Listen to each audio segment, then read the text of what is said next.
inasikaso ko talaga nun, Kabinilos, yung pamilya ko. Kasi nagkawatak-watak kami, yung mga anak ko. Saka si Los. Hanggang ngayon, hindi mo pa nabuo yung pamilya mo? Nabuo ko na. Kaya nga galing ko ng bahay, hindi ko binidyo. Huwag mo nang Saan video ako pupunta. bahay. Kasi Tapos, baka matress up ka. si Los kasi mag-abroad eh. Kaya, nag-explore na ko sa Patag. Eh, tumawag ka. Eh, sabi mo, kailangan mo ko. Alam ko namang hindi mo... Alam mo naman, magkaibigan tayo. Siyempre. Alam ko naman na... Hapon po sa inyong lahat. Nandito pa ako ngayon sa bundok dahil tinawagan ako ni Badan Adventure na meron siyang pakay sa akin. Kaya hindi ko alam. Dito daw kami magkita. Kaya pumunta ako rito, ako na mag-isa. Kaya nagkaganito ako. Galing ako ng bahay. Hindi ako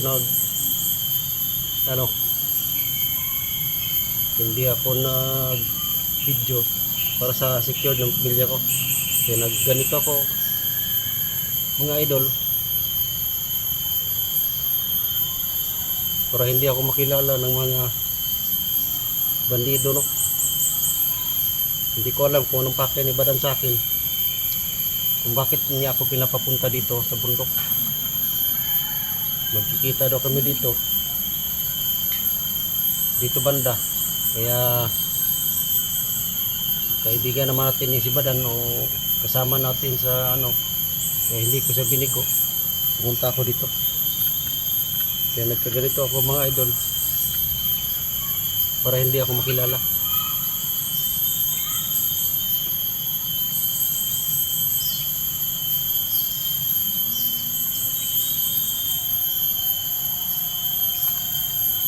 Ito lang dala ko mga idol.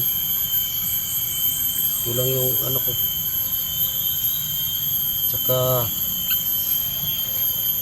yung agimat ko na ginala ko. Ngayon lang to makita yung agimat ko na asiro. Hindi ko pinakita noon para sa safety, no? Tsaka hindi ko pa to gagamitin kung sakali,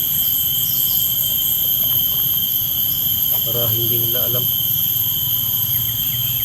Pero ito yung agimat ko na nagpapadala sa akin ng lakas na nagbibigay ng kapangyarihan to.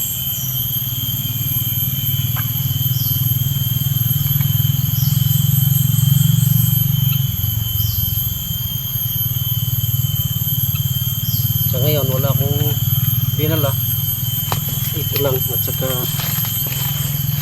yung patalim. Hindi ko kasi alam kung anong pakay ni Badan, bakit niya ako pinatawag, kaya pumunta ako rito. Maglakad muna tayo mga idol, no? Shout out pala sa aking mga viewers. Pasensya na kayo mga idol na pumunta ako dito sa bundok, pero huwag kayong mag-alala, safety naman ang pagkaalis ko. Gusto ko lang yung puntahan si Badan dahil mayroon siyang pakay na mayroon siyang nais sabihin sa akin. Dito daw kaya magkita, kaya dito ako pumunta. Yung mga idol, puntahan mo natin doon sa mag-explore muna tayo dahil sabi ni Badan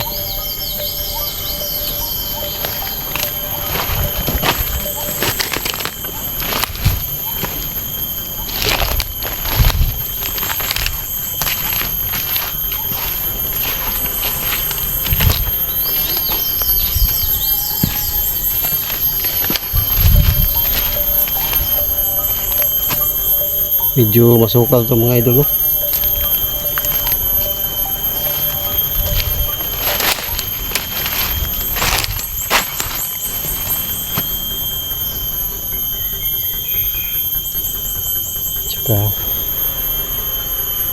Maraming damo.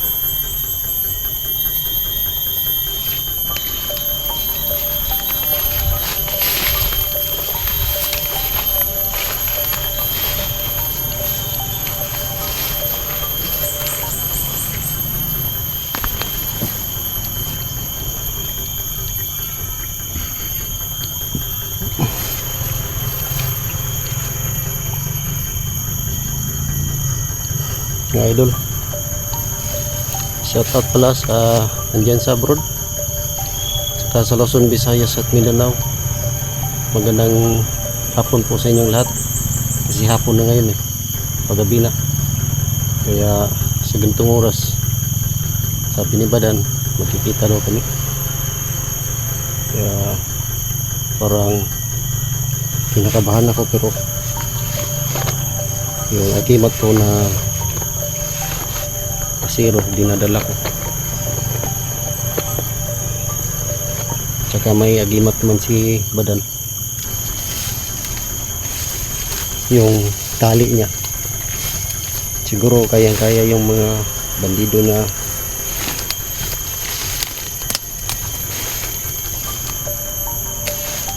gustong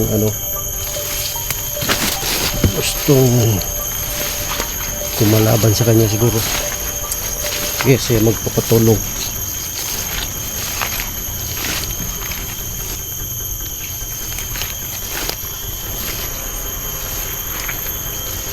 Hindi ko na tinawagan si Los dahil abroad pa naman siya. Baka sa mga lakad na ganitong lakad ay delikado.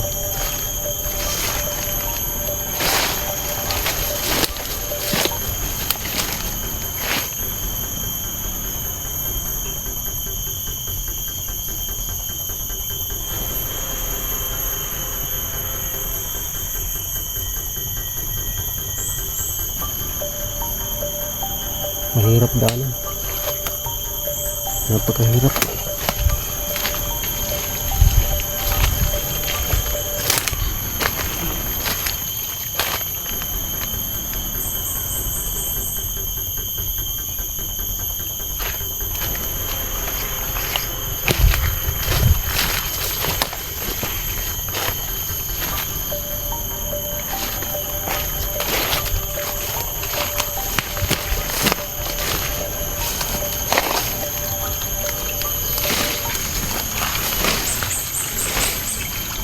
Tayo dadaan mga idol.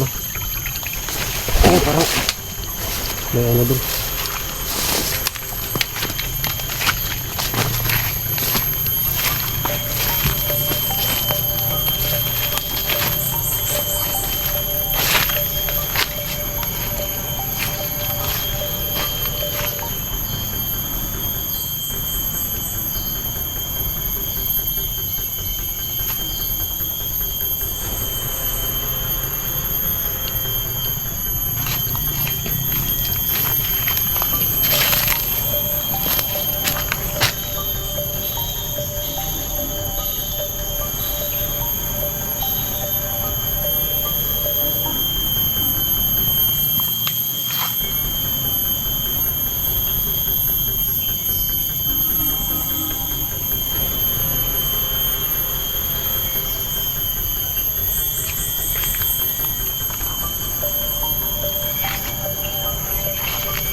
Mga idol, wala kung kadala-dala, no?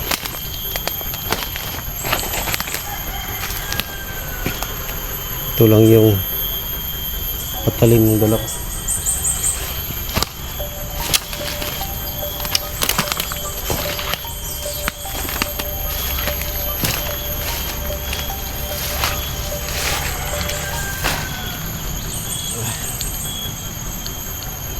Hindi pa natin nakita si Badan, no? Hindi pa po dumating.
Mga idol, hindi ko alam kung ano talagang pakay ni Badan.